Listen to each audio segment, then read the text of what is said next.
vivia cantando no galho de um arvoredo.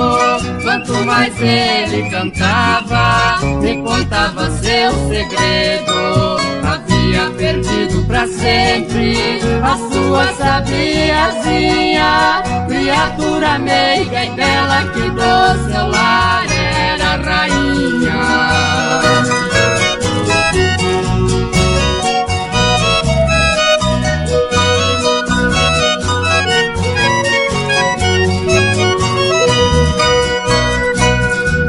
Ouvindo seu triste cantar, dedilhei minha viola, pois ele me fez lembrar de alguém que foi embora, me deixando aqui sozinho.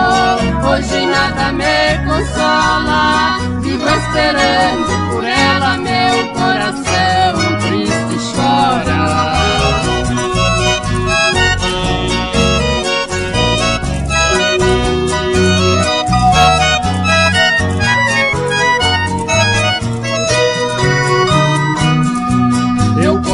Minha vida com a desse passarinho que vive no mundo a vagar, procurando seu benzinho. Entre nossos dois destinos existe afinidade, somos dois seres vagando à procura da felicidade.